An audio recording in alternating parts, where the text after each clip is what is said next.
새아침의 말씀입니다. 서울시 양천구 곰달래로 새물결교회 이정철 목사입니다. 하나님께서 허락하신 새날 새아침 주님의 이름으로 문안드립니다.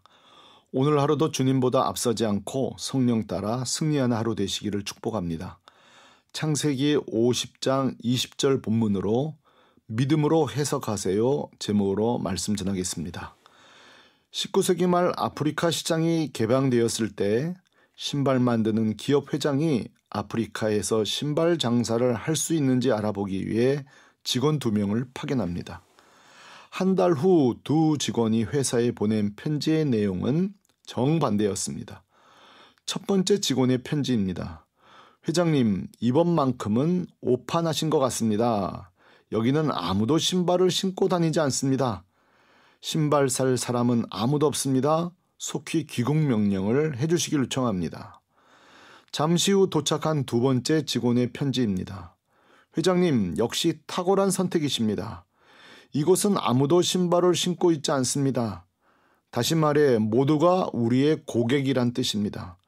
저는 돌아갈 수가 없습니다. 이곳에 빨리 신발 공장을 세울 수 있게 돈과 직원을 가능한 빨리 보내주십시오. 애청자 여러분, 여러분이 신발 공장의 직원이었다면 뭐라고 편지를 보내시겠습니까? 똑같은 장소, 똑같은 상황을 보고 왔는데 왜 이렇게 두 직원의 내용은 하늘과 땅 차이처럼 달랐을까요? 그것은 바로 보는 눈은 같았지만 읽는 눈, 해석하는 관점은 완전히 달랐기 때문입니다.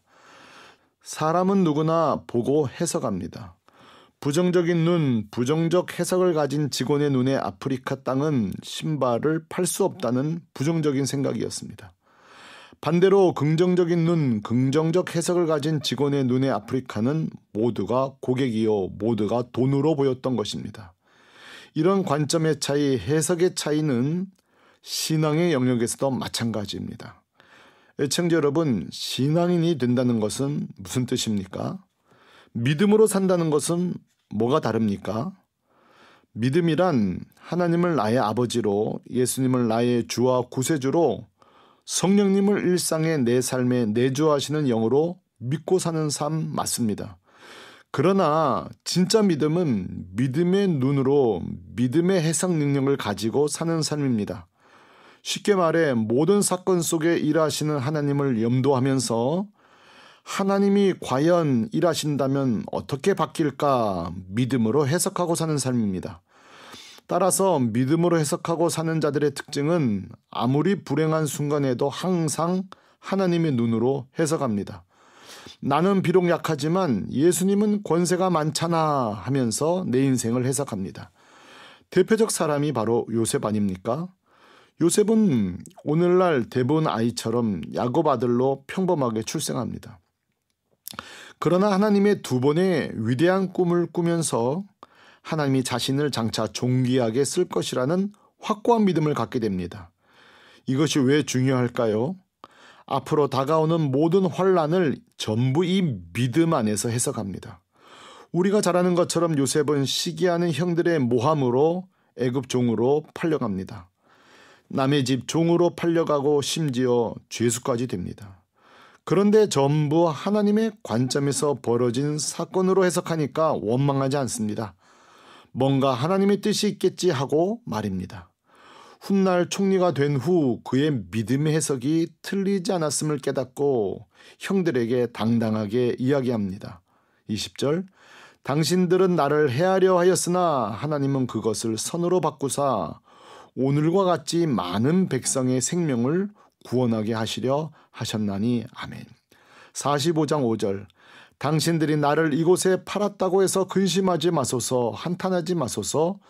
하나님이 생명을 구원하시려고 나를 당신들보다 먼저 보내셨나이다. 아멘. 요셉의 인생은 두 가지로 해석될 수 있습니다. 하나는 형들에게 팔려왔다. 또 하나 해석은 하나님께 보냄을 받았다입니다. 어떤 것이 믿음의 해석입니까? 세상의 관점으로 요셉을 보면 정말 억수로 운 나쁜 인생, 버려진 인생, 팔려다니는 나그네 인생입니다. 그러나 하나님에서 믿음의 해석은 결코 하나님의 계획 없이 보내진 자, 파송된 자는 없다고 말합니다. 이처럼 삶의 해석이 완전히 달라집니다. 기억하시나요? 철학자 사르트르는 인간을 세상에 막연하게 버려진 존재라고 말했습니다. 과연 그럴까요? 요셉은 이 사르트르의 말에 전적으로 반박합니다. 나는 결코 애굽에 버려진 존재가 아니라 이스라엘의 구원을 위해 하나님으로부터 앞서 보내진 존재라고 말입니다. 애청자 여러분, 여러분은 선택하셔야 합니다. 여러분 앞에는 두 가지 인생관이 있습니다. 하나는 사르트르의 인생관이요, 또 하나는 요셉의 인생관입니다. 물론 사르트르의 인생관이 내가 던져진 존재, 버려진 존재라는 명제가 주는 유익도 있습니다. 이제 내 힘으로 적극적으로 살아가야 한다는 자세 때문에 아주 능동적이고 적극적인 태도를 갖게 합니다. 그러나 결정적 단점이 있습니다. 내가 해야 되기 때문에 늘 불안감과 두려움과 스트레스가 동반됩니다. 그야말로 진정한 평안이 없습니다. 안식도 없습니다. 오늘날 자수성가하신 분들에게 간혹 나타나는 질병 중 하나가 탈진, 스트레스, 두통, 불안증, 원형탈모, 소화불량, 두통, 공황장애 등등등 이런 심리적 질병들의 뿌리가 무엇입니까? 스스로 힘으로 살아가는 현대인들의 자화상인 것입니다. 그러나 요셉의 인생과는 무엇입니까? 내 삶은 하나님의 철저한 계획 가운데 보내진 인생이다. 이 말은 다시 말해 하나님이 책임지신다는 뜻입니다. 물론 요셉의 삶에도 불안도 스트레스도 염려도 다 있습니다.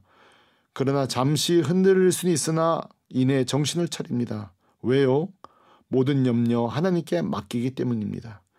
이것이 바로 믿음의 해석으로 사는 인생입니다. 믿음의 해석을 가진 자는 중요한 두 가지 특징이 있는데, 첫째, 항상 하나님을 기대합니다. 이곳에 보내신 이유가 있을 텐데 하고 말입니다. 얼마 전 교회 한 사역자가 자신을 샘물결 교회로 인도하신 이유를 찾고 있다고 해서 제가 속으로 이렇게 말했습니다. 반드시 잊고 말고, 그리고 그날 이후로 이렇게 그를 위해 기도하고 있습니다. 하나님, 저 형제가 이곳에 던져진 존재가 아니라 보내진 존재임을 알게 하옵소서. 그 뜻이 하나 둘 펼쳐지는 순간 전율하게 하옵소서라고 말입니다. 이것이 바로 믿음의 해석으로 사는 자의 기도입니다. 바울도 믿음의 해석으로 살았던 대표적 사람입니다. 그는 평생을 하나님의 인도하신 가운데 보내진 삶을 살았습니다. 그러나 종종 왜 하나님 나를 이곳에 보내셨나 당황한 적이 몇 번 있습니다.